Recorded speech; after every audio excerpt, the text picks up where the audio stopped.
नमस्कार दोस्तों, स्वागत है आपका उपनिषद एकेडमी में। दोस्तों, आज हम चर्चा करेंगे बड़े ही महत्वपूर्ण टॉपिक पर और आज हम पहुंच चुके हैं अपने मॉक टेस्ट की सीरीज में भाग नंबर 12 पर। ठीक है, और आज हमने भाग नंबर 12 में आज हम यूनिट नंबर 1 को पूरा कंप्लीट कर लेंगे, क्योंकि यूनिट नंबर 1 के लगभग 8 टेस्ट पूरे हो चुके हैं। ठीक है, 9 टेस्ट पूरे हो चुके हैं और ये 10वां जो टेस्ट है यूनिट नंबर 1 का, इसके साथ ही हमने यूनिट नंबर 1 के 500 एमसीक्यू सॉल्व कर लिए हैं, क्योंकि हम हर एक भाग में 50 क्वेश्चन सॉल्व करते हैं इसलिए। ठीक है, तो आज हम 12वें भाग पर पहुंच चुके हैं और 12वें भाग का टॉपिक क्या है? राजनीतिक व्यवस्था और अर्थव्यवस्था। ये शुरुआत करते हैं। पहला प्रश्न आपके सामने है। ये किसने कहा कि राजा की सत्ता ईश्वर प्रदत्त होती है और राजा पृथ्वी पर ईश्वर का प्रतिनिधि है? बड़ा सामान्य सा स्टेटमेंट है, राजनीतिक व्यवस्था से जुड़ा प्रश्न है। तो राजनीतिक व्यवस्था से जुड़ा प्रश्न है तो स्टेटमेंट वाला क्वेश्चन पूछा जा सकता है कि राजा की सत्ता ईश्वर प्रदत्त होती है और राजा पृथ्वी पर ईश्वर का प्रतिनिधि है। ये स्टेटमेंट किसका है? जॉन लॉक, थॉमस एक्विनॉस और जेम्स प्रथम, हॉवर्ड स्पेंसर और सन हेनरी मैन। ये स्टेटमेंट किसने दिया है? जल्दी से जल्दी आंसर दीजिए।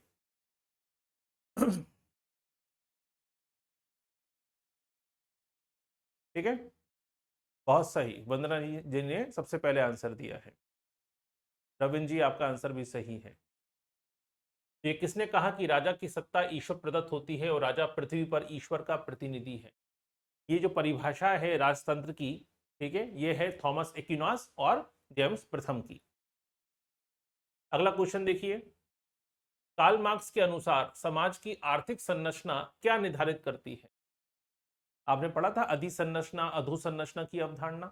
कार्ल मार्क्स की बड़ी फेमस अवधारणा है, सब स्ट्रक्चर और सुपर स्ट्रक्चर। ठीक है, तो अधिसंरचना अधोसंरचना में इस बात पर जिक्र करते हैं कार्ल मार्क्स कि आर्थिक संरचना ही सारे पहलुओं को प्रभावित करती है। तो किसे प्रभावित करती है? केवल धार्मिक चेतना को, समाज की वैचारिक अधिसंरचना को, केवल तकनीकी विकास को और समाज के मनोवैज्ञानिक ढांचे को। तो कार्ल मार्क्स के अनुसार हमारी आर्थिक संरचना हमारे सोचने समझने के दृष्टिकोण को, हमारी अप्रोच को, सब कुछ चेंज कर सकती है, हमारे वैचारिक स्तर को परिवर्तित कर देती है। और जब वैचारिक स्तर में बदलाव आता है तो तकनीक में, हमारे मनोविज्ञान में, हमारे धार्मिक चेतना में, सब में बदलाव आना शुरू हो जाता है। तो सही आंसर क्या होगा? Option number B. अगला क्वेश्चन देखिए। एल्विन टॉफलर, ये एल्विन टॉफलर है, एलप नहीं है, एल्विन टॉफलर नाम है इनका। ठीक है, क्या नाम है? Alvin Toffler. एल्विन टॉफलर के द्वारा प्रतिपादित प्रोसूमर शब्द का समाजशास्त्रीय अर्थ क्या है? ठीक है, आजकल खूब इस्तेमाल होता है प्रोसूमर शब्द। ठीक है, आजकल सोशल मीडिया की दुनिया में प्रोसूमर शब्द का इस्तेमाल कई बार होता है। वह व्यक्ति जो केवल विलासिता की वस्तुओं का उपभोग करता है, वह व्यक्ति जो एक ही समय में उत्पादक भी है और कंज्यूमर भी है, औद्योगिक समाज का मुख्य पूंजीपति वर्ग और डिजिटल श्रम को पूरी तरह से नकारने वाला व्यक्ति। कौन होता है प्रोसूमर? तो पहला क्वेश्चन तो यही बन सकता है कि प्रोसूमर शब्द के जनक कौन है, या प्रोसूमर की अवधारणा किसने दी है? एल्विन टॉफलर ने दी है। अब क्या होता है प्रोसूमर? जैसे देखा होगा आपने, बहुत से लोग दिन भर स्क्रॉल करते रहते हैं, यूट्यूब देखते रहते हैं, इंस्टाग्राम चलाते रहते हैं, फेसबुक देखते रहते हैं, और फिर वो देखते हैं कि इसमें से कौन सा ट्रेंड चल रहा है और ट्रेंड को फॉलो करते हुए फिर वो अपने वीडियो बनाते हैं और उस वीडियो को फिर पोस्ट कर देते हैं। यानी वो खुद कंज्यूमर भी हैं और खुद प्रोड्यूसर भी हैं अपने आप में। ठीक है, तो एक ऐसा व्यक्ति जो प्रोड्यूसर भी है और कंज्यूमर भी है, जो देखता रहता है इस चीजें क्या हो रही है, क्या ट्रेंड में है, तब वो समय कंज्यूमर है, लेकिन उसी ट्रेंड के अनुसार से वो वीडियो बनाता है तो वो क्या बन जाता है? प्रोड्यूसर बन जाता है। इसी को ही प्रोसूमर शब्द का इस्तेमाल किया है, किसने? आपके एल्विन ने। अब आता है आई एम द स्टेट, मैं ही राज्य हूं, किस निरंकुश शासक से संबंधित है? आप सभी लोगों ने बीए में पॉलिटिकल साइंस तो रहा होगा, अधिकांश लोगों का। पॉलिटिकल साइंस में फ्रांसीसी क्रांति पढ़ी होगी, और जब फ्रांसीसी क्रांति पढ़ते हैं तो लुई 16 का नाम आता है, जिनको आगे जाकर क्या कर दिया गया था? बीच चौराहे पर फांसी दे दी गई थी। लेकिन लुई 16 नहीं, एक व्यक्ति था इनके दादाजी, वो थे लुई 14। क्लियर? तो लुई 14 का बड़ा फेमस स्टेट है मैं ही राज्य हूं। ये राजतंत्र की सबसे बड़ी तानाशाही प्रवृत्ति को दर्शाता है कि राजतंत्र किस प्रकार से अधिनायकवाद में तब्दील हो जाता है। ये स्टेटमेंट ये बताता है। ठीक है। तो जब भी आप फ्रांसीसी क्रांति पढ़ते हैं तो एक व्यक्ति का नाम आता है लुई 14, जिसने कहा था मैं ही राज्य हूं, आई एम ए स्टेट। ठीक। अगला क्वेश्चन, टॉलकट पार्सन के एगिल मॉडल में अर्थव्यवस्था समाज के किस तंत्र का प्रतिनिधित्व करती है? एगिल मॉडल तो आपने पढ़ा ही है। अब इसमें अर्थव्यवस्था जो होती है उसमें किसको रिप्रेजेंट करती है अर्थव्यवस्था, ये प्रश्न पूछा गया है। अडॉप्शन, गोल अटेनमेंट, इंट्रीगेशन या लेटेंसी। एगिल मॉडल में अर्थव्यवस्था किसे सपोर्ट करती है या किस तंत्र को रिप्रेजेंट करती है?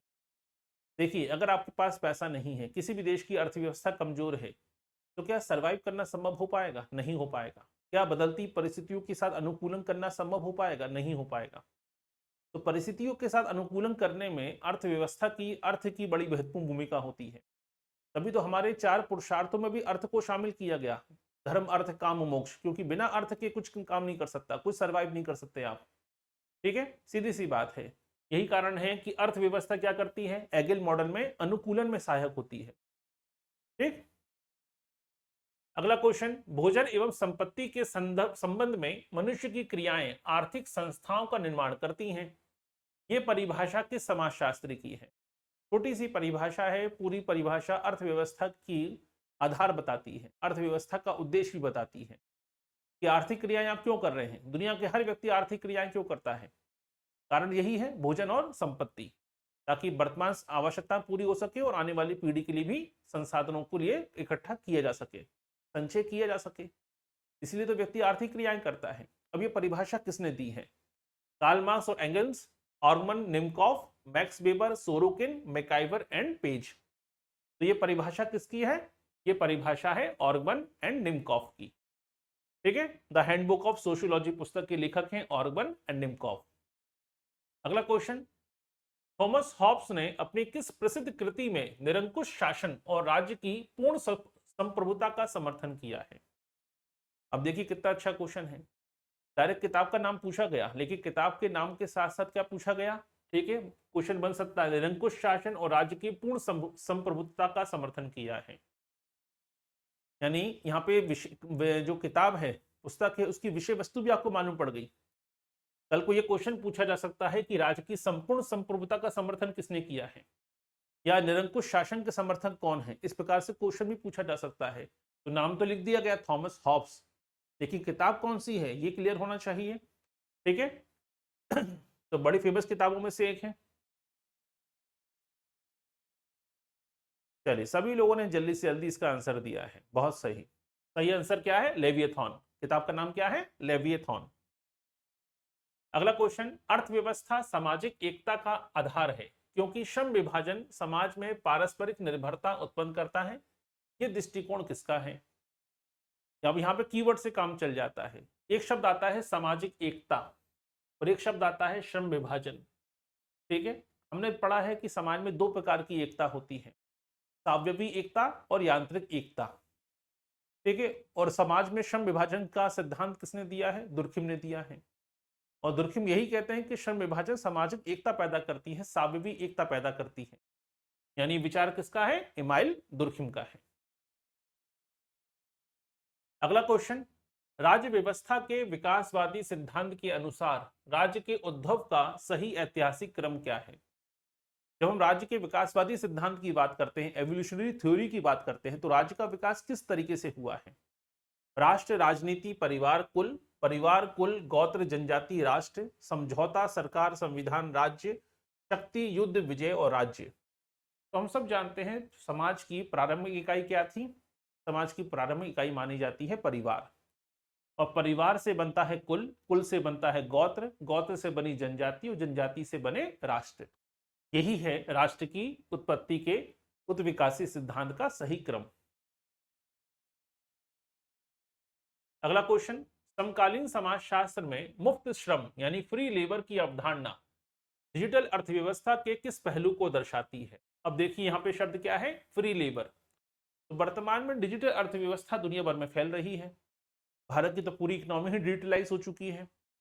ठीक है, हम कल्पना ही नहीं कर सकते कि इंटरनेट के बिना अर्थव्यवस्था को चलाने की। अब तो हमने पूरी की पूरी अर्थव्यवस्था अमेरिकी कंपनियों के हाथों में दे दी है, क्योंकि बिना इंटरनेट के कुछ होना ही नहीं है। आप जो पढ़ाई कर रहे हैं, आप तक जो लेक्चर पहुंच रहा है, ये भी संभव नहीं है बिना इंटरनेट के। तो हमने पूरी इकोनॉमी को डिजिटलाइज कर लिया, हर सेक्टर को डिजिटलाइज कर दिया है। तो यहाँ पे एक शब्द आता है फ्री लेबर। ये फ्री लेबर क्या है? कारखानों में बंधुआ मजदूरी करना, सोशल मीडिया पर यूजर द्वारा कंटेंट पोस्ट करना जिससे कंपनियां डेटा के जरिए मुनाफा कमाती हैं, समाज सेवा के लिए किया गया स्वैच्छिक श्रम, और कृषि कार्यों में पारंपरिक वस्तु विनिमय आधारित श्रम। तो फ्री लेबर क्या है? आजकल देखा होगा कई लोग ब्लॉग बनाते रहते हैं, यानी पैसा आप खर्च कर रहे हैं, घूम आप रहे हैं, बहुत से लोग अपने घर में ब्लॉग बना रहे हैं, बच्चों का ब्लॉग बना रहे हैं, फिर कहते हैं हमारी प्राइवेसी खत्म हो गई। आपने पूरी प्राइवेसी ही आपके सोशल मीडिया पे अपलोड कर दी, अब काय की प्राइवेसी? स्वाभाविक सी बात है, आने वाले समय में जैसे आप देखते हैं कि एंट्रोपिक कंपनी है, क्लाउड आया है, या भविष्य में डीफेक वीडियो बनेंगे, तो यही परिवारों के बच्चों का पूरा भविष्य खत्म होगा, क्योंकि आपने पूरा का पूरा फैमिली का सारी जानकारी सोशल मीडिया पर डाल दी। ठीक है, और फिर इसी से डीफेक वीडियो बनेंगे और यही डीफेक वीडियो को बेचा जाएगा। ठीक है, और आज यही बड़े पैमाने पर हो रहा है। जैसे लोगों ने टिकटॉक देखा, बड़े पैमाने पर रील चलाते हैं, तो टिकटॉक सब लोग टिकटॉक बनाना शुरू कर दिए, लेकिन आपका करोड़ों लोगों का, 300 करोड़ लोगों का डेटा टिकटॉक के पास गया, और टिकटॉक उसी डेटा को दुनिया भर में बेचता है और आपसे पैसा, कंपनियों से पैसा कमाता है, डिजिटल मार्केटिंग का साधन बन गया। इसी को कहते हैं फ्री लेबर। यानी आपको लग रहा है कि आप वीडियो बनाकर शेयर कर रहे हैं, लेकिन इसी का फायदा कंपनियां डेटा के लिए इस्तेमाल करती हैं। इसी को कहते हैं फ्री लेबर। अगला क्वेश्चन, ठीक है, क्वेश्चन नंबर 10 तक पहुंच गए हम। अगला प्रश्न देखिए, सूची 1 को सूची 2 से मिलाइए। ठीक है, जॉन लॉक सीमित उत्तरदायी शासन का समर्थन, हार्वर्ड स्पेंसर सामाजिक साम्यव का सिद्धांत, लुई अल्थुजर संरचनात्मक मार्क्सवादी दृष्टिकोण, कार्ल मार्क्स दास कैपिटल। तो बताइए सही आंसर क्या है? इसके कूट है ये, ठीक है, कूट ये दिए गए हैं और प्रश्न है ये। तो आपको कॉन्सेप्ट क्लियर होना चाहिए कि राज्य व्यवस्था में किसने कौन सी बात कही है, या कौन सा सिद्धांत दिया है, या कौन सी किताब लिखी है। सबसे आसान तो पहली बात तो कार्ल मार्क्स, ये तो सही बात है। ठीक है, दास कैपिटल रचना है, और दास कैपिटल को मार्क्सवादियों की बाइबल कहा जाता है। संरचनात्मक मार्क्सवादी दृष्टिकोण, ये सही बात है, लुई अल्थुजर ने दिया, और इसी लुई अल्थुजर ने इसी में इन्होंने ISA के बारे में बताया। ठीक है, आइडियोलॉजिकल स्टेट अपार्टस के बारे में बताया। हार्वर्ड स्पेंसर हम सब जानते हैं सावेवी सिद्धांत दिया था, समाज को शरीर की भांति, शरीर की संरचना की भांति समझाने का प्रयास करते हैं, ये भी सही बात है। और जॉन लॉक सीमित और उत्तरदायी शासन की बात करते हैं, ये भी सही बात है। यानी कुल मिलाकर क्या है, 1 2 3 4 एक ही लाइन में आएगा। ठीक है, तो आंसर क्या होगा, 1 2 3 4। भारतीय संविधान का कौन सा अनुच्छेद राज्य व्यवस्था के अंतर्गत पर्यावरण संरक्षण और संवर्धन के दायित्व को विशेष रूप से निर्देशित करता है? तो आर्टिकल 14, आर्टिकल 19, अनुच्छेद आर्टिकल 48A और आर्टिकल 51। कौन सा आर्टिकल है? ठीक है, अगर आपने संविधान नहीं भी पढ़ा है, बहुत से लोगों ने सिविल सेवा परीक्षा की तैयारी की होती है, बहुत से लोगों के लिए तो ये प्रश्न बड़ा आसान हो जाता है, लेकिन फिर भी आपको अपने फंडामेंटल राइट्स तो मालूम होने चाहिए, मौलिक अधिकार तो मालूम होने चाहिए। तो आर्टिकल 14 जो है समता का अधिकार की बात करता है, आर्टिकल 19 जो है वो स्वतंत्रता के अधिकार की बात करता है, आर्टिकल 51 है जो अंतर्राष्ट्रीय शांति और सद्भाव की बात होती है। ठीक है, लेकिन वो नीति निर्देशक तत्व है। आर्टिकल 48 ऐसा है, ये भी नीति निर्देशक तत्व है, लेकिन ये पर्यावरण संरक्षण से जुड़ा हुआ है। ये राज्य के कर्तव्य की बात करता है, राज्य के नीति निर्देशक तत्वों में शामिल है, डायरेक्टिव प्रिंसिपल में शामिल है 48A। अगला क्वेश्चन देखिए, समाजशास्त्रीय दृष्टिकोण से गिग इकोनॉमी की सबसे प्रमुख विशेषता क्या है? ये खूब चलता है आजकल शब्द, सरकार ने कई बार बजट में भी कहा कि गिग इकोनॉमी, गिग वर्कर्स के बारे में, अधिकारों के बारे में बात होती है। ठीक है, तो स्थायी रोजगार और पेंशन की व्यवस्था, लोग स्थायी नौकरियों के बजाय छोटे छोटे अल्पकालिक अनुबंधों या फ्रीलांसिंग पर काम करते हैं, उत्पादन के साधनों पर पूरी तरह से राज्य का नियंत्रण होता है, केवल ग्रामीण और कृषि क्षेत्रों में होने वाली आर्थिक क्रियाओं को गिग इकोनॉमी कहते हैं। ये आपको क्लियर है गिग इकोनॉमी का मतलब क्या है? आजकल देखिए ब्लिंकिट है, स्विगी है, जोमेटो है, फ्लिपकार्ट है, रैपिडो है, ये वो लोग हैं जो कंपनी के स्थायी कर्मचारी नहीं है। ये एक साथ 3 कंपनियों में अलग अलग काम कर सकते हैं, एक रैपिडो वाला रैपिडो भी चला सकता है, और स्विगी में काम भी कर सकता है, जोमेटो में काम भी कर सकता है, ब्लिंकिट में काम भी कर सकता है। ठीक है, ये सीमित अनुबंध से बने होते हैं और फ्रीलांसिंग होते हैं, इन पर किसी कंपनी के कोई नियम लागू नहीं होते हैं। ठीक है, ये चाहे तो किसी भी एक साथ 3 कंपनियों को ज्वाइन करके काम कर सकते हैं। इसी को कहा जाता है गिग वर्कर्स और यही इकोनॉमी कहलाती है गिग इकोनॉमी। ठीक है, क्लियर यहां तक? तो ऑप्शन नंबर बी इसका सही आंसर है। सामाजिक सावयव सिद्धांत ऑर्गेनिक थ्योरी के संदर्भ में हार्वर्ड स्पेंसर की प्रमुख आलोचना किस आधार पर की जाती है? तो ये तो क्लियर है कि राज्य की उत्पत्ति का सावयवी सिद्धांत किसने दिया? हार्वर्ड स्पेंसर ने दिया था। लेकिन हार्वर्ड स्पेंसर की आलोचना किस आधार पर होती है, इसको भी समझना जरूरी है। ये राज्य को असीमित आर्थिक अधिकार देता है, ये व्यक्ति की स्वतंत्रता को समिष्ट के अधीन करके गौण बना देता है, ये वर्ग संघर्ष को बढ़ावा देता है, ये पूरी तरह से काल्पनिक और अवैज्ञानिक है। तो किस आधार पर आलोचना होती है? वंदना जी ने सबसे तेज आंसर दिया है। ठीक है, बहुत सही। तो सावयवी सिद्धांत की जब बात आती है, ठीक है, तो हार्वर्ड स्पेंसर की आलोचना किस आधार पर होती है? क्योंकि हार्वर्ड स्पेंसर समाज की संरचना में, समाज को स्पष्ट करने में और समाज की क्रियाओं में व्यक्ति की भूमिका को नगण्य मानते हैं। व्यक्ति की कोई भूमिका है ही नहीं, सब कुछ संरचना है, सब कुछ सोसाइटी ही है। ये जो सोच है ये कहीं ना कहीं व्यक्ति की स्वतंत्रता को क्या कर देती है? गौण कर देती है, कमजोर कर देती है, अनदेखा सा कर देती है। इसी बात को लेकर सावयवी सिद्धांत की आलोचना होती है। आर्थिक संरचना ही समाज की सामाजिक, राजनीतिक और वैचारिक संरचना निर्धारित करती है। यह मूल कथन किस उपागम को प्रतिनिधित्व करता है? ध्यान समझिएगा।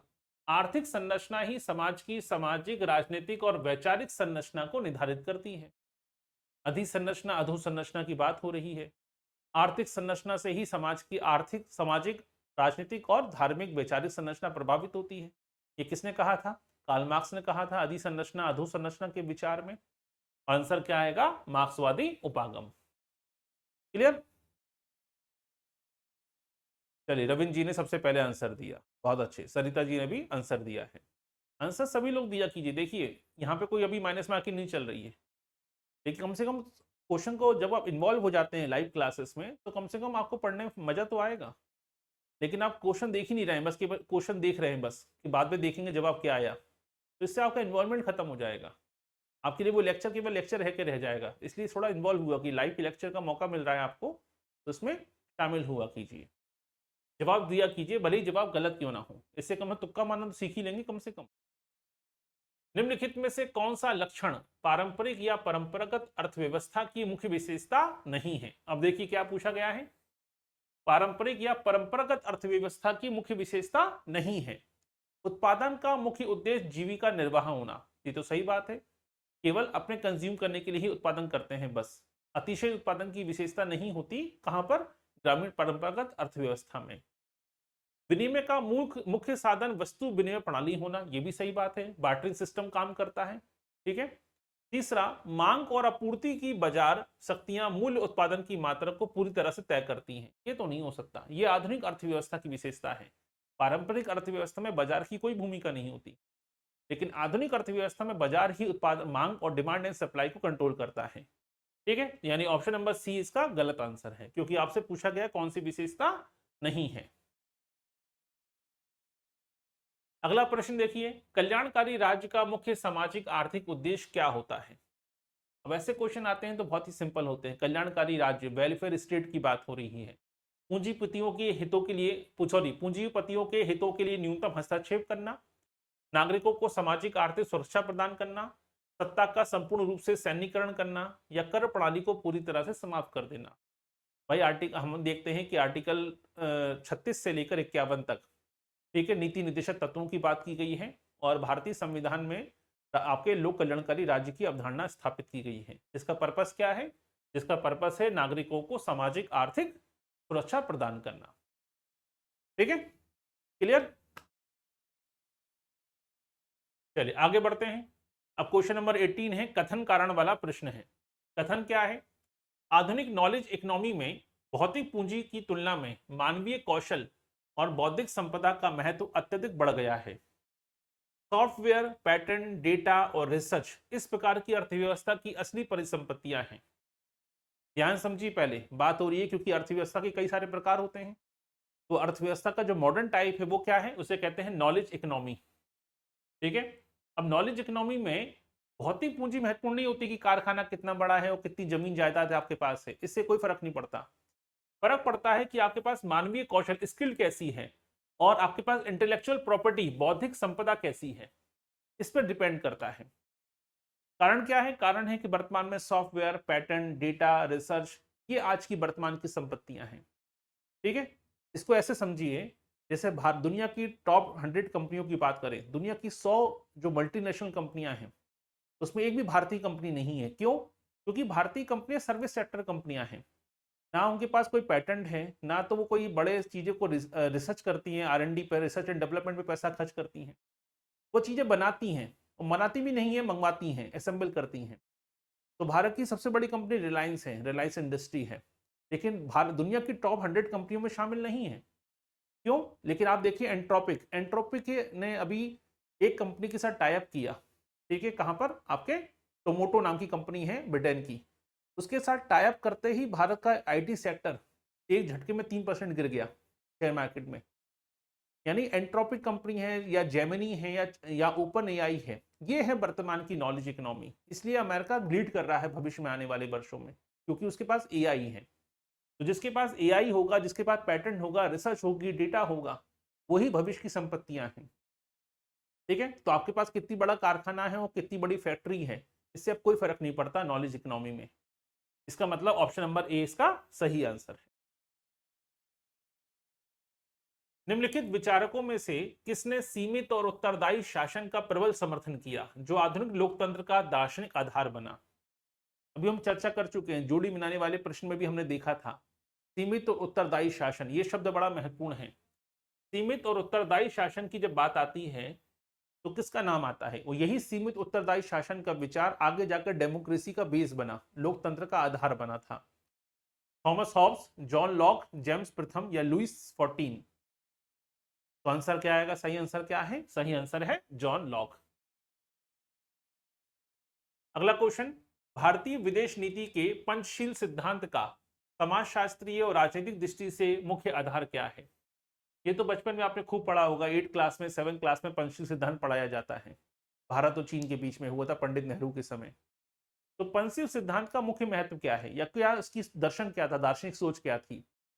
क्षेत्रीय सैन्य विस्तार करना, विश्व शांति, शांतिपूर्ण सह अस्तित्व, केवल संकुचित आर्थिक लाभ प्राप्त करना, साम्राज्यवाद का गुप्त रूप से समर्थन करना। तो पंचशील सिद्धांत किसकी बात करता है? विश्व शांति की और शांतिपूर्ण सह अस्तित्व की बात करता है। समाजशास्त्र में कंजम्पशन यानी उपभोग को केवल जैविक आवश्यकताओं की पूर्ति नहीं माना जाता, बल्कि इसे प्रतीक माना जाता है। तो आपने कई बार सुना होगा कंज्यूमर सोसाइटी। ठीक है, तो आजकल इंडियन सोसाइटी कंज्यूमर सोसाइटी के रूप में तब्दील हो रही है। तो पहले लोग आवश्यकता को पूरा करने के लिए सामान खरीदते थे, आजकल लोग दिखावे के लिए सामान खरीदते हैं। ठीक है, पहले लोगों को कहीं जाना है इसलिए गाड़ी खरीदनी थी, अब लोगों को कहीं जाना नहीं है, केवल गाड़ी खड़ी रखनी है दिखाने के लिए कि हमारे पास कार है, इसके लिए लोग कार खरीद रहे हैं। देखिए, पहले लोग फोन, मोबाइल खरीद रहे थे क्योंकि आवश्यकता थी, अब मोबाइल दिखावे का साधन है। EMI लेकर भी क्या कर रहे हैं? आईफोन खरीद रहे हैं। सैलरी है 20,000 रुपए और 1.5 लाख का मोबाइल खरीद रहे हैं, यानी जितनी आपकी 6 महीने की, 7 महीने की सैलरी है, उससे ज्यादा तो आप मोबाइल फोन खरीद रहे हैं। इसी को कहते हैं क्या? तो इसे समाजशास्त्र में इस उपभोग को क्या कहा जाता है? ठीक है, ऐसा क्यों होता है? क्योंकि विश्व आर्थिक तार्किकता का संदर्भ में, सामाजिक स्थिति या परिस्थिति से जुड़ा हुआ है, उत्पादन के साधनों पर पूर्ण नियंत्रण का मामला है ये, या केवल वर्ग चेतना के अभाव का मामला है? तो इसे आप किस रूप में देखेंगे? इसे देखा जाता है स्टेटस के रूप में। तो सामाजिक स्थिति या परिस्थिति से जुड़ गया है। ठीक है, आप कुछ नहीं है तो आप आईफोन जरूर खरीदेंगे। क्यों? क्योंकि आपके पास कोई पहचान नहीं है। तो 90% लोगों के पास जो आईफोन होता है, जो अलग ही मालूम पड़ता है कि इनको जरूरत नहीं थी, लेकिन इन्होंने इसलिए खरीदा है क्योंकि इनकी कोई पहचान नहीं है। देखिए, इसी को कहा जाता है आधुनिक समय में आइडेंटिटी क्राइसिस, पहचान का संकट। तो जब आपको कोई जानता ही नहीं है, आपने जीवन में कुछ नहीं किया है, कोई सफलता अर्जित नहीं की है, तो आप सबसे पहले आईफोन खरीदेंगे, क्योंकि आपको रिकॉग्नाइज होना है समाज से, सोसाइटी से, क्योंकि ताकि सोसाइटी आपको कुछ तो इज्जत करे। यही कारण है कि लोग आज कंप्यूटर खरीदते हैं, लोग आज नाइकी का जूता पहनेंगे, बड़े ब्रांड के कपड़े पहनेंगे, आईफोन खरीदेंगे, ताकि हमने जीवन में कुछ नहीं किया है, हमें कोई जानता नहीं है, हमारे जीवन की कोई उपलब्धि नहीं है, कम से कम हमारे नाइकी के जूते से, आईफोन से, महंगे कपड़ों से तो लोग हमें जाने। इसलिए इसे कहते हैं प्रामाणिकता की कमी, प्रामाणिकता का लालच, या प्रामाणिकता की लालसा। इसी को कहते हैं पहचान का संकट। क्योंकि आपकी कोई पहचान नहीं है, इसलिए आपको समाज से अब रिकॉग्नाइज होना जरूरी हो गया है। इसलिए लोग कंजप्शन ज़्यादा कर रहे हैं कि हमने जीवन में कुछ नहीं किया है, चलो पिताजी की ज़मीन बेचकर एक स्कॉर्पियो एन खरीद लेते हैं, एक थार खरीद लेते हैं, ताकि लोग हमें कुछ तो समझेंगे, हमें सफल मानेंगे। बस यहीं से शुरुआत होती है सोशल स्टेटस की। ठीक है। ऐसी राज्य व्यवस्था जहां संपूर्ण राजनीतिक सत्ता एवं आर्थिक संसाधन राज्य या सरकार के पूर्ण नियंत्रण में होते हैं तथा जो वर्गहीन समाज की स्थापना के समाजवादी सिद्धांत पर कार्य करते हैं, उसे क्या कहते हैं? अब ध्यान समझिएगा, ऐसी संपूर्ण राज्य व्यवस्था जहां संपूर्ण राजनीतिक सत्ता और आर्थिक संसाधनों पर किसका अधिकार है? राज्य का और सरकार का पूर्ण नियंत्रण है, आंशिक नहीं, पूर्ण नियंत्रण होता है। तो फिर ऐसी सरकार, ऐसी राज्य व्यवस्था क्या कहलाएगी? पूंजीवादी राज्य व्यवस्था, समाजवादी राज्य व्यवस्था, ठीक है, वंशानुगत राजशाही या निरंकुश तानाशाही? तो सही आंसर क्या होगा? इसे कहते हैं साम्यवादी राज्य व्यवस्था। तानाशाही क्यों नहीं हो सकती? क्योंकि यहां बात किसकी हो रही है? सरकार की हो रही है। तानाशाही में सरकार कौन होता है? राजतंत्र होता है, विकास तानाशाह होता है, जहां कोई चुनाव प्रणाली नहीं होती है। लेकिन साम्यवादी राज्य व्यवस्था में यही होता है, जहां संपूर्ण सत्ता राज्य की कंट्रोल में होती है, राज्य सब कुछ तय करता है। उदाहरण देखिए, सबसे बड़ा उदाहरण है आज के 4 से 5 साल, 3 या 4 साल पहले की बात है। आप ये नाम सुनते थे, अलीबाबा, एक कंपनी है चाइना की। इसके फाउंडर कौन थे? Jack Ma. उन्होंने केवल एक स्पीच दी थी सरकार के अगेंस्ट, ठीक है, 1 साल तक उनको घर से बाहर निकलने दिया नहीं, नजरबंद कर दिया गया, और आज उनका कोई नाम और निशान नहीं है, कोई कहीं सोशल मीडिया पे कोई नाम नहीं लेता जैक मा का। यानी राज इतना ज्यादा ताकतवर होता है कि उसके अगेंस्ट आप कुछ नहीं कह सकते। तो ये होती है साम्यवादी राज्य व्यवस्था। भारतीय संविधान के किस भाग के समूह द्वारा राज्य व्यवस्था में समानता का अधिकार स्थापित करके जाति, लिंग और वर्ग आधारित भेदभाव को समाप्त करने का प्रयास किया गया है? ठीक है, तो भाई समानता की जब बात आती है तो समानता के अधिकारों को आपने पढ़ा होगा। भारतीय संविधान में 6 मूल अधिकार हैं हमारे। ठीक है, एक है समता का अधिकार, स्वतंत्रता का अधिकार, धार्मिक स्वतंत्रता का अधिकार, संस्कृति शोषण विरुद्ध अधिकार, ठीक है, और एक है हमारा संस्कृति और शिक्षा संबंधी अधिकार, ठीक है, और संवैधानिक उपचारों का अधिकार। ये कुल मिला के 6 प्रकार के अधिकार हमें दिए गए हैं। तो समानता का अधिकार कौन सा अनुच्छेद में दिया गया है? समानता का अधिकार जो है वो हमें अनुच्छेद 14 से लेकर 18 तक प्राप्त होता है। ठीक है। संरचनात्मक मार्क्सवादी लुई अल्थुजर के अनुसार समाज की स्थिरता और राज्य व्यवस्था के संचालन के लिए कौन से तत्व आपस में अंतःक्रिया करते हैं? तो लुई अल्थुजर तो आपने सबने पढ़ा होगा, ठीक है, लुई अल्थुजर को जरूर पढ़िएगा। इनकी बड़ी फेमस अवधारणा है आईएसए। ठीक है, आईएसए क्या होती है? आइडियोलॉजिकल स्टेट अपार्टस कहते हैं इसे, वैचारिक राजतंत्र की अवधारणा कहते हैं। और इस अवधारणा में याद रखिएगा 3 बातों पर ये राज्य चलता है। राज्य के 3 प्रमुख तत्वों की बात की है, एक है आर्थिक तंत्र, एक है राजनीतिक तंत्र और एक होता है वैचारिक तंत्र। क्लियर? इसे कहते हैं आईएसए। इसमें सबसे महत्वपूर्ण होता है वैचारिक तंत्र, आइडियोलॉजिकल स्टेट अपार्टस। कभी कभी डायरेक्ट क्वेश्चन बनता है कि वैचारिक तंत्र की अवधारणा किसने दी है, या ठीक है वैचारिक राज्य तंत्र या वैचारिक आईएसए की बात कौन करता है? तो लुई अल्थुजर का नाम जाना माना नाम है। किसी भी देश की राज्य व्यवस्था के अंतर्गत सरकार के 3 प्रमुख तत्व अनिवार्य अंग कौन से होते हैं? ये तो बचपन से सुनते आ रहे हैं आप। ठीक है भाई, सरकार के हमारे लोकतंत्र के 4 स्तंभ होते हैं, कार्यपालिका, न्यायपालिका, विधायिका और पत्रकारिता या प्रेस कहते हैं। एक स्तंभ तो कमजोर हो चुका है, प्रेस। बाकी 3 स्तंभ है हमारे, कार्यपालिका, विधायिका और न्यायपालिका।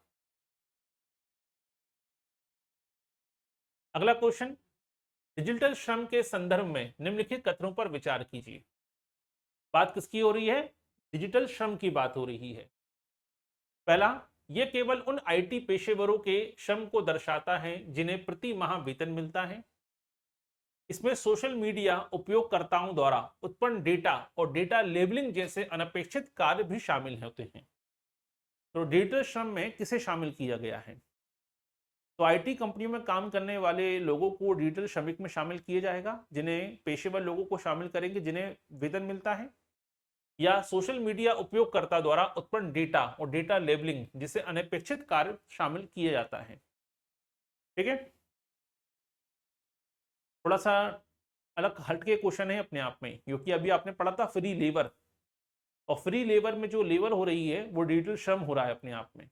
ठीक है, इसको डिजिटल लेबर भी कहा जाता है, क्योंकि इसमें कोई पैसा नहीं मिलता है। आप ब्लॉग बना रहे हो हेलो गाइस, तो आपको पैसा नहीं मिल रहा है, लेकिन आपके डेटा का इस्तेमाल दूसरी कंपनियां करेंगी।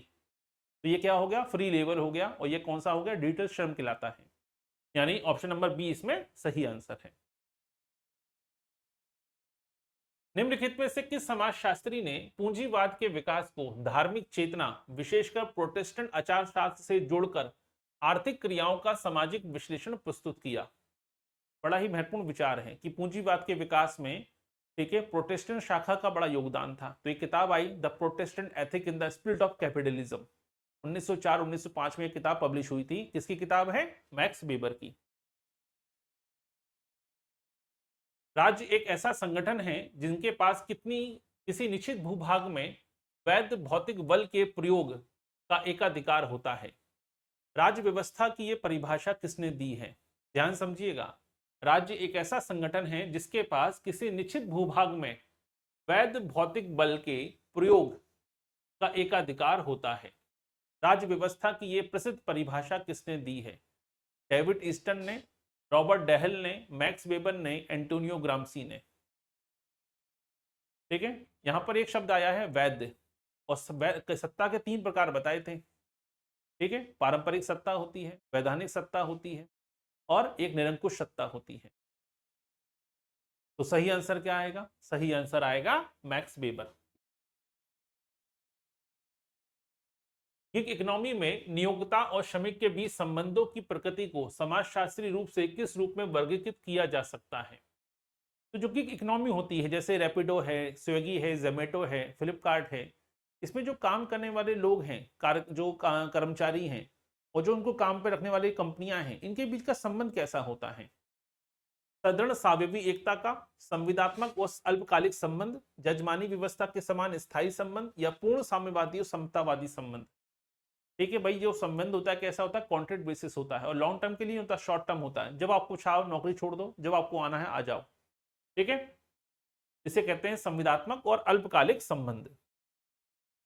लुई अल्थुजन ने राज्य की राज व्यवस्था को बनाए रखने के लिए 2 प्रकार के उपकरणों की चर्चा की है। निम्नलिखित में से कौन सा वैचारिक राज्य उपकरण आइडियोलॉजिकल स्टेट अपार्टस का उदाहरण है? सेना और पुलिस, न्यायालय और जेल, शिक्षा, धर्म और परिवार, गुप्तचर संस्थाएं या गुप्तचर एजेंसियां। ठीक है, ध्यान समझिएगा, 2 प्रकार के तंत्र की बात करी है। व्यवस्था को बनाए रखने के लिए राज्य व्यवस्था 2 प्रकार के तरीके अपनाती है। एक तो होता है दमनकारी तरीका, और दूसरा होता है आईएसए। आईएसए मतलब आइडियोलॉजिकल स्टेट अपार्टस, यानी राज्य वैचारिक तंत्र। यानी बचपन से ही आपको इस प्रकार ढाला जाए कि राज्य का उल्लंघन कर ही ना पाए। ठीक है, बचपन से ही आपके अंदर देशभक्ति की भावनाएं भर दी जाएं, बचपन से ही आपके अंदर नैतिकता भर दी जाए, बचपन से ही आपके अंदर डेमोक्रेसी को लेकर, लोकतंत्र को लेकर, ठीक है, एक विचार डेवलप कर दिया जाए कि लोकतंत्र ही सबसे अच्छा है, ताकि भविष्य में क्रांति ना कर सकर हो। तो ये सब कैसे होता है? ये सब होता है शिक्षा के द्वारा, धर्म के द्वारा और परिवार के द्वारा। ठीक है, अगला क्वेश्चन देखिए, प्रोसूमर, एल्विन टॉफलर, श्रम विभाजन, इमाइल दुर्खिम, ऐतिहासिक भौतिकवाद, कार्ल मार्क्स, लेविएथॉन, थॉमस हॉब्स। ठीक है, पूछा गया है जोड़ी मिलाइए। अब यहाँ पे जोड़ी मिलाने वाला क्वेश्चन है, और ये 4 कूट आपको दिए गए हैं। तो यहाँ से कभी कभी डेटाबेस क्वेश्चन या बहुत ही सामान्य सा प्रश्न भी बन सकता है। तो प्रोसूमर क्या होता है? जब कोई व्यक्ति एक ही समय में उत्पादक भी है और आपके उपभोक्ता भी है, उसी कोई प्रोसूमर कहा है एल्विन टॉफलर ने। श्रम विभाजन का सिद्धांत हम सब जानते हैं, 1893 में किताब आई थी, division labour in society, division of labour in society, किसकी है? दुर्खिम की। ऐतिहासिक भौतिकवाद सबसे महत्वपूर्ण अवधारणा है कार्ल मार्क्स की। और लेविएथॉन अभी आपने पढ़ा, लेविएथॉन किसकी रचना है? थॉमस हॉब्स की रचना है। यानी कुल मिलाकर 1 2 3 4, यानी 31 का ए होगा आंसर। ठीक है, 1 2 3 4। भारतीय राज्य व्यवस्था के संदर्भ में लोकतांत्रिक विकेंद्रीकरण को वास्तविक धरातल पर उतारने के लिए कौन से संवैधानिक संशोधन को मील का पत्थर माना जाता है? अब भारतीय राज्य व्यवस्था में डेमोक्रेटिक डिसेंट्रलाइजेशन की जब बात करते हैं, लोकतांत्रिक विकेंद्रीकरण की बात करते हैं, इस लोकतांत्रिक विकेंद्रीकरण की अवधारणा को लागू करने की सबसे पहले सिफारिश किसने करी थी? बलवंत राय मेहता समिति ने करी। और इसी लोकतांत्रिक विकेंद्रीकरण के चलते 2 अक्टूबर 1959 को पंडित नेहरू ने राजस्थान के नागौर में पंचायती राज की स्थापना करी, भारत में पहली बार स्वतंत्रता के पश्चात। अब यहाँ से बात यह आती है कि भारत में इस लोकतांत्रिक विकेंद्रीकरण को संवैधानिक रूप कैसे दिया गया, इसको स्थायी कैसे बनाया गया। 42वें और 44वें संविधान संशोधन के द्वारा, 73वें 74वें संविधान संशोधन के द्वारा, 46वें संविधान संशोधन के द्वारा या 101वें संविधान संशोधन के द्वारा। ये तो बड़ा ही सामान्य सा प्रश्न है। 73वें संविधान संशोधन से पंचायती राज व्यवस्था को और 74वें संविधान संशोधन से नगरीय स्थानीय स्वशासन को प्रभावी बनाया गया। वैश्वीकरण के दौर में राष्ट्र राज्यों की संप्रभुता आर्थिक नियंत्रण में कुछ शिथिलता आई है। बहुराष्ट्रीय कंपनियां और अंतर्राष्ट्रीय वित्त संस्थाओं का घरेलू आर्थिक नीतियों पर प्रभाव अत्यधिक बढ़ गया है। अब देखिए यहाँ पर अर्थव्यवस्था जो हम पढ़ते हैं तो बड़ा महत्वपूर्ण शब्द आता है ग्लोबलाइजेशन यानी वैश्वीकरण। और ये तो सही बात है कि वैश्वीकरण के चलते ये हुआ है कि दुनिया की जो डेवलप कंट्रियों की कुछ कंपनियां हैं वो हावी हो चुकी हैं। ठीक है, आज हम हमारी बहुत सी पॉलिसियां ऐसी हैं, देखिए चाहे ई कॉमर्स पॉलिसी की हम बात करें, ई व्हीकल पॉलिसी की हम बात करें, तो बहुत सी पॉलिसियां कहीं ना कहीं मल्टीनेशनल कंपनियों से प्रभावित होती हैं। हमारा पूरा का पूरा देखिए आईटी सेक्टर, हमारा पूरा का पूरा जो आपका R&D होता है, रिसर्च एंड डेवलपमेंट में, मेडिकल सेक्टर है, ये कहीं ना कहीं मल्टीनेशनल कंपनियों के दबाव में काम करता है। पूरी की पूरी सरकारें, बहुत से कमजोर देशों के, अफ्रीका के कमजोर देशों की सरकारें, एशिया के गरीब देशों की सरकारें तो मल्टीनेशनल कंपनियों के भरोसे ही चलती हैं, उन्हीं के दबाव में काम करती हैं। तो ये बात तो सही है। कारण क्या है? बहुराष्ट्रीय कंपनियां और अंतर्राष्ट्रीय वित्त संस्थाओं का जो घरेलू आर्थिक नीतियों पर प्रभाव है वो ज्यादा बढ़ गया है। अब ज्यादा बढ़ने से ये हुआ कि बहुत से देशों की संप्रभुता ही कमजोर हो चुकी है। अब उन्हें बड़ी बड़ी कंपनियों की बातों को मानना ही पड़ता है। ठीक है, IMF की बातों को मानना ही पड़ता है। पाकिस्तान की जो इकोनॉमिक कंडीशन है उसमें देखिए कई बार आता है कि पाकिस्तान IMF के सामने गिड़गिड़ा रहा है कि हमें पैसा दे दो, और IMF ने उसके ऊपर कुछ शर्तें थोप दी, इन शर्तों का पालन करोगे तो ही क्या होगा, पैसा मिलेगा, लोन मिलेगा। यानी कहीं ना कहीं ये बड़ी बड़ी कंपनी, अंतर्राष्ट्रीय संस्थाएं अब देशों की संप्रभुता को क्या कर रही हैं, कुचल रही हैं। यानी कुल मिलाकर देखा जाए तो ऑप्शन ए सही है। एडम स्मिथ की प्रसिद्ध पुस्तक द वेल्थ ऑफ नेशन अर्थव्यवस्था के किस मॉडल का पुरजोर समर्थन करती है? तो एडम स्मिथ को आधुनिक अर्थशास्त्र का जनक कहा जाता है और बड़ी फेमस किताब लिखी इन्होंने, द वेल्थ ऑफ नेशन। इसी किताब ने, ठीक है, कहीं ना कहीं पूंजीवाद के विकास में, पूंजीवाद के प्रसार में बड़ा महत्वपूर्ण योगदान दिया। तो राजनियंत्रित समाजवादी अर्थव्यवस्था की बात करी है, हस्तक्षेप की नीति या मुक्त बाजार पूंजीवाद की बात करी, मिश्रित अर्थव्यवस्था की बात करी है, या सामंतवादी विनिमय प्रणाली की बात करी है। जब भी एडम स्मिथ की बात आती है तो लेसस फेयर का नियम लागू होता है, और लेसस फेयर का नियम किसने दिया? एडम स्मिथ ने। यानी राज्य को कम से कम हस्तक्षेप करना चाहिए आर्थिक गतिविधियों में, और आर्थिक गतिविधियों को फ्री कर देना चाहिए। डिमांड एंड सप्लाई के बेसिस पर ठीक है वितरण होना चाहिए, ना कि राज्य का हस्तक्षेप नहीं होना चाहिए। यही कारण है कि हस्तक्षेप नीति या लेसेस ऑफ फेयर की बात होती है, किसने कहा है? एडम स्मिथ ने। थॉमस हॉब्स, जॉन लॉक और जीन जैक्स रूसो को संयुक्त रूप से राजनीतिक समाजशास्त्र में किस सिद्धांत के अंतर्गत वर्गित किया जाता है? तो तीन ऐसे विचारक हैं जो एक ही सिद्धांत के सबसे बड़े समर्थक हैं। चाहे हॉब्स की बात करें, जॉन लॉक की बात करें, या सबसे महत्वपूर्ण है रूसो की बात करें। तो कौन सा सिद्धांत है राज्य की उत्पत्ति में, राज्य की उत्पत्ति के संदर्भ में, जो तीनों ही सिद्धांतकारों ने समर्थन किया है? राज्य का देवी सिद्धांत, राज्य का विकासवादी सिद्धांत, सामाजिक अनुबंध का सिद्धांत, राज्य का मार्क्सवादी सिद्धांत। तो सही आंसर क्या आएगा? वो है राज्य का सामाजिक अनुबंध का सिद्धांत, सोशल कॉन्ट्रैक्ट थ्योरी कहते हैं हम। क्लियर? तो सामाजिक समझौते का सिद्धांत भी कहा जाता है इसे। इस सिद्धांत से तीनों ही विचारक जुड़े हुए हैं। तो प्रश्न ये भी बन सकता है कि सामाजिक अनुबंध का सिद्धांत या सामाजिक समझौते के सिद्धांत के समर्थक कौन हैं? तो हॉब्स हैं, लॉक हैं और रूसो हैं, तीनों ही सिद्धांत के समर्थक हैं। अगला क्वेश्चन, उत्तर औद्योगिक समाज में उत्पादन का मुख्य कारक या परिसंपत्ति किसे माना जाता है? ध्यान समझिए क्वेश्चन को। उत्तर औद्योगिक समाज की बात हो रही है, पोस्ट मॉडर्न सोसाइटी की बात हो रही है। पोस्ट मॉडर्न सोसाइटी में उत्पादन का मुख्य कारक या मुख्य संपत्ति किसे माना जाता है? कच्चा माल, भारी मशीनें, भूमि और कृषि, ज्ञान, सूचना, डेटा, शारीरिक श्रम की मात्रा। हम सब जानते हैं पोस्ट मॉडर्न सोसाइटी टिकी हुई है इंटरनेट के दम पर। पोस्ट मॉडर्न सोसाइटी में डेटा ही सब कुछ है। यही कारण है कि वो कंपनियां जो 50 साल, 70 साल, 100 साल पुरानी हैं, ठीक है, अब उनका पतन होने का दौर शुरू हो चुका है। ठीक है, कई सारे बड़े बड़े कारखाने जो चलते थे उनका दौर खत्म हो रहा है, और कुछ कंपनियां ऐसी हैं जो रातों रात आई, उभर कर आई और उन्होंने सब कुछ खत्म कर दिया। जैसे एनवीडिया को देखिए, एनवीडिया केवल एक प्लांट के बेसिस, अपने चिप सेट के बेसिस पर दुनिया की सबसे मूल्यवान कंपनी है। आईफोन, ठीक है, एप्पल को देखिए, दुनिया की सबसे बड़ी मूल्यवान कंपनी है। एप्पल जितना मुनाफा कमाती है उतना तो हमारा एक साल का बजट है पूरे भारत सरकार का, ठीक है। तो ये ओपन एआई को देखिए, जिसने केवल ओपन एआई ने चैट जीपीटी 2022 में लॉन्च किया और पूरा का पूरा दुनिया को बदल दिया। 3 साल में इतना पैसा कमाया जितना भारत में 40-50 साल पुरानी कंपनियां नहीं कमा सकती। तो इसका मतलब पोस्ट मॉडर्न सोसाइटी में अब जो मुख्य संपत्ति है, एसेट है, वो आपकी फैक्ट्री नहीं है, वो आपका कच्चा माल नहीं है, बल्कि वो क्या है, वो है नॉलेज, वो है इंफॉर्मेशन, वो है डेटा। नागरिकता एक ऐसी परिस्थिति है जो उन लोगों को प्रदान की जाती है जो किसी समुदाय के पूर्ण सदस्य होते हैं।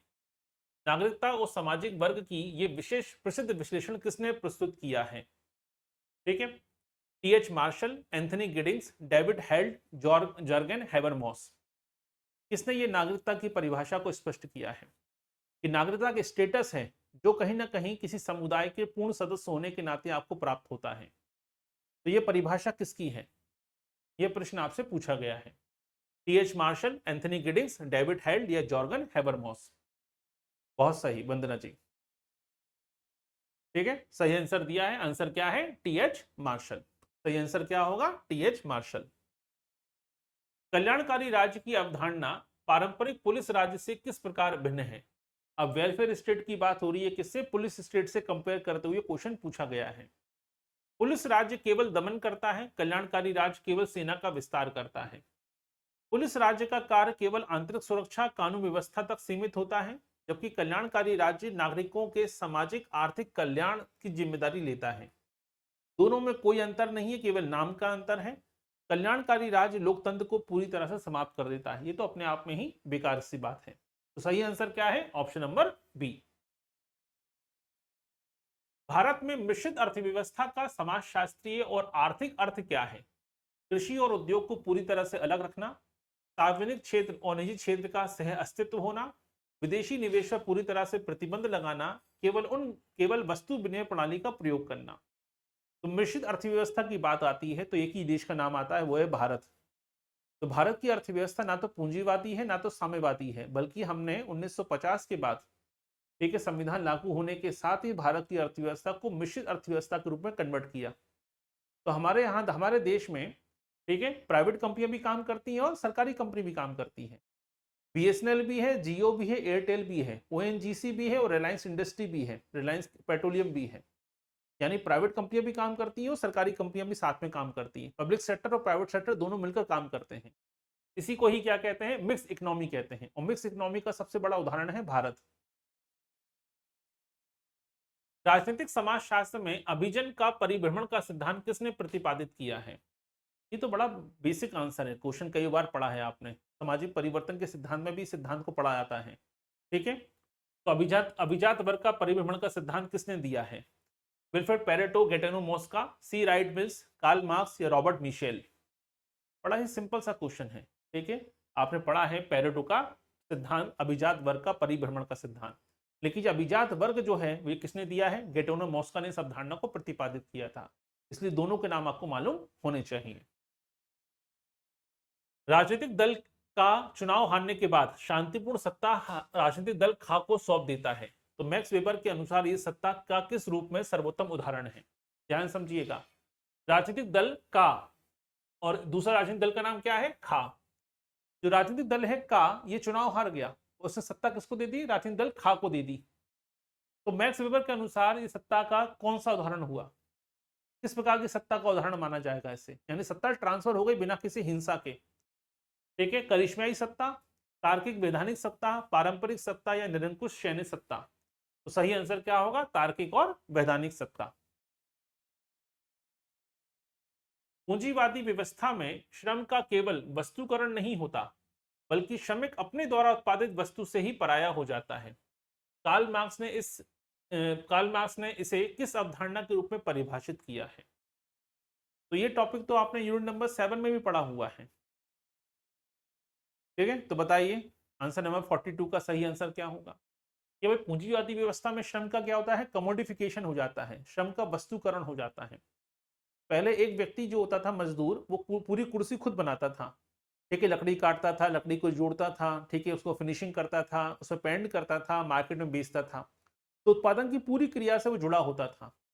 अब आया फैक्ट्री में काम करने का टाइम।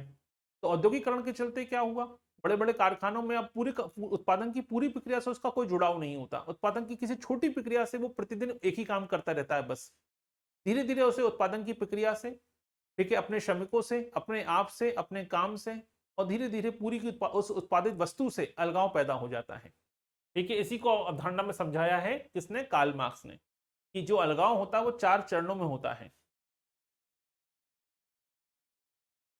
फ्रांसीसी दार्शनिक मिशेल फूको द्वारा प्रतिपादित बायोपॉलिटिक्स या जैव राजनीति का मुख्य अर्थ क्या है। बायोपॉलिटिक्स मैंने अवधारणा वाले लेक्चर में पढ़ाया हुआ है पूरा।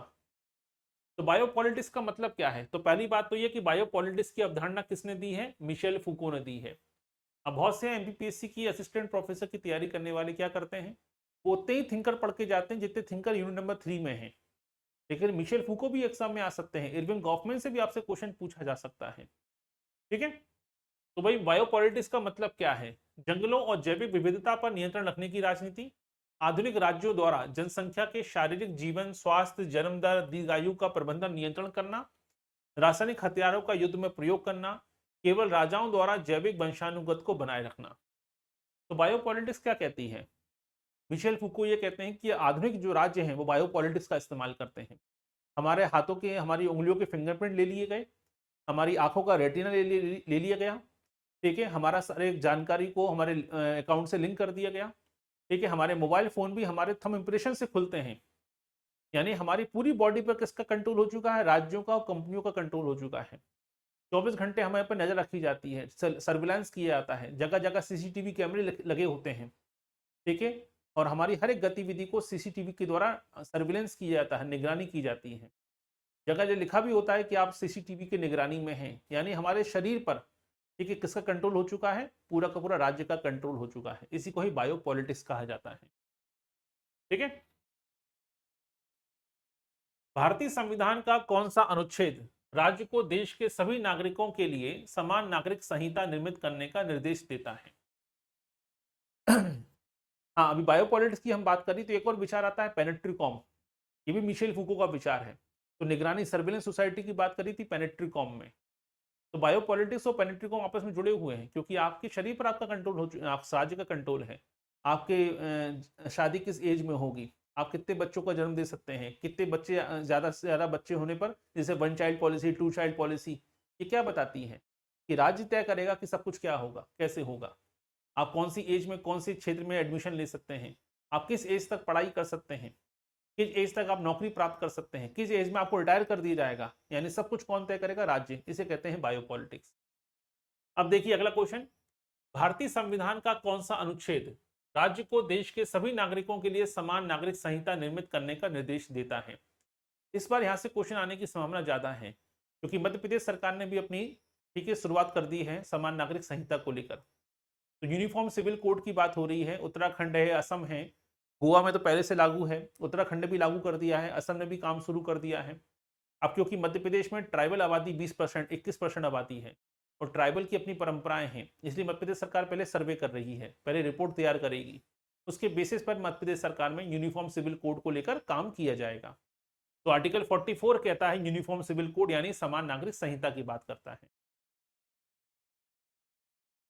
निम्नलिखित में से किस विचारक ने द पावर एलिट पुस्तक में अमेरिकी समाज का विश्लेषण करते हुए बताया कि सत्ता, सेना, कारपोरेट और राजनीतिक नेताओं के एक छोटे समूह में केंद्रित होती है। तो पहली बात तो ये किताब का नाम क्लियर होना चाहिए। द पावर एलिट किताब किसने लिखी है, 1956 में ये किताब आई थी।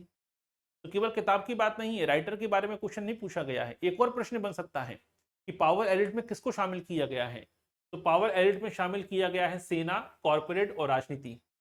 ठीक है, तो जब किसी भी देश की सत्ता इन 3 लोगों के हाथ में होती है, सेना के हाथ में हो, राजनीतिक दलों के हाथ में हो, पॉलिटिकल पार्टी के हाथ में हो, और आपके उद्योगपति के हाथ में हो, तो ये इन 3 लोग वर्गों से जुड़े जो लोग होते हैं, ये बन जाते हैं एलिट क्लास। इसे कहते हैं पावर एलिट। ये हमारे जीवन को नियंत्रित करने लगते हैं, सारे फैसले इन्हीं के द्वारा लिए जाते हैं हमारे जीवन के। ठीक है, अभी ये बात किसने रखी है, रॉबर्ट मिशेल, सी राइट मिल्स, गैटेनो मॉस्का या टॉनी बेनेट। तो सही आंसर क्या आएगा, सी राइट मिल्स। ठीक है। समाजशास्त्र में कंज्यूमर सोसाइटी, उपभोग समाज की अवधारणा ये दर्शाती है कि समकालीन समाज में व्यक्तियों की पहचान मुख्य रूप से किससे निर्धारित होती है। ठीक है। तो जीन बॉडीलॉट ने विचार प्रकट किया था कंज्यूमर सोसाइटी का, और अब कंज्यूमर सोसाइटी हमें बताती है, ठीक है, समकालीन समाज में व्यक्ति की पहचान किससे डिसाइड होगी। वे क्या और कितना उत्पादन करते हैं, वे किन वस्तुओं और जीवन शैली का उपभोग और प्रदर्शन करते हैं, उनके पास कितनी पैतृक कृषि भूमि है, उनकी धार्मिक संबद्धता क्या है। ठीक है। तो कंज्यूमर सोसाइटी हमें क्या बताती है कि आप कितनी, आपके पास संसाधन है, आप कितना दिखावा करते हैं, या आपकी जीवन शैली कितनी कंज्यूम करने वाली है। बहुत सी चीजें ऐसी हैं जिनका उपयोग हमें करना नहीं है, लेकिन तब भी हम खरीदते हैं क्योंकि समाज को दिखाना है, ठीक है, कि हमारे पास ये है। क्लियर। तो इसी कारण से इसे कहते हैं कंज्यूमर सोसाइटी। वह राजनीतिक व्यवस्था क्या कहलाती है जिसमें शासन की बागडोर कतिपय स्थापित धार्मिक ग्रंथों या धार्मिक पुरोहितों के हाथों में होती है और नीतियां धर्म पर आधारित होती हैं। तो ऐसी राजनीतिक व्यवस्था को आप क्या कहेंगे? हेरिसोक्रेसी, ओलिगोक्रेसी, पॉलीक्रेसी या डेमोक्रेसी?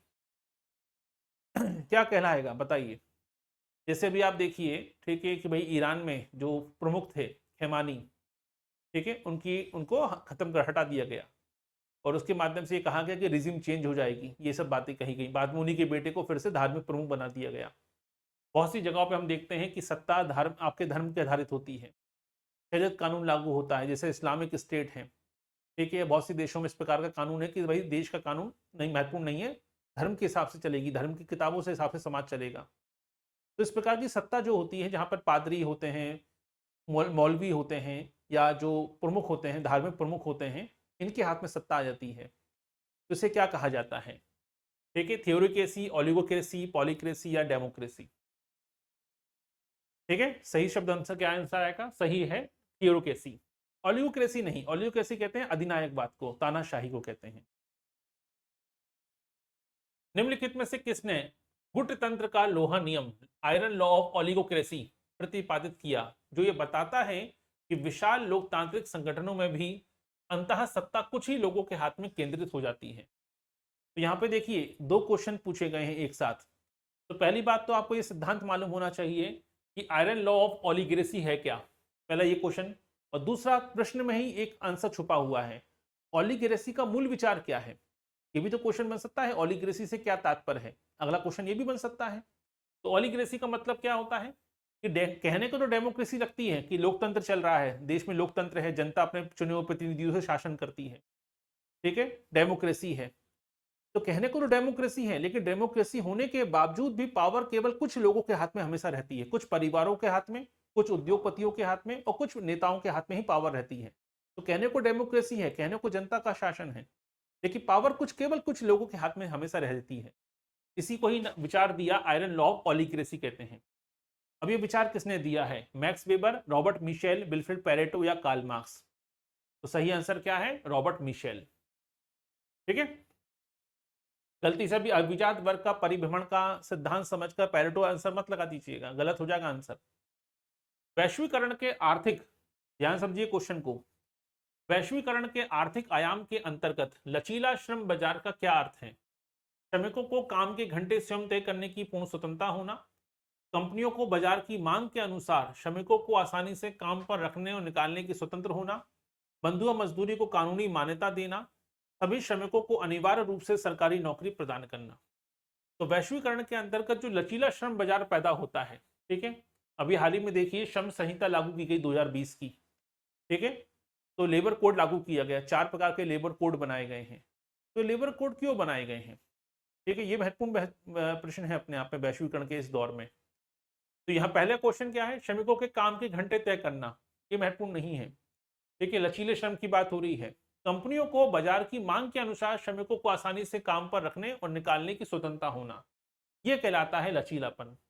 आजकल आप देखिए बड़े पैमाने पर क्या हो रहा है, ले ऑफ हो रहा है।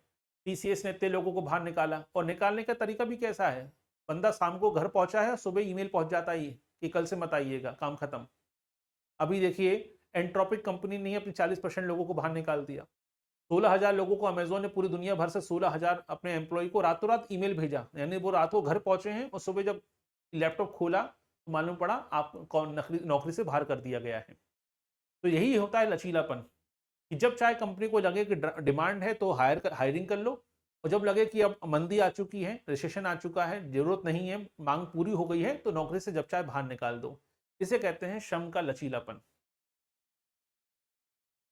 अगला क्वेश्चन, भारतीय संविधान का कौन सा भाग दर्शन और भारतीय राज्य व्यवस्था को एक धर्मनिरपेक्ष राज्य के रूप में घोषित करता है? तो सेक्युलर स्टेट की जब बात आती है तो 42वें संविधान संशोधन के द्वारा 1976 में, ठीक है, हमारी संविधान की प्रस्तावना में 3 शब्द जोड़े गए, पंथ निरपेक्षता, ठीक है, समाजवाद और आपके एकता, सॉरी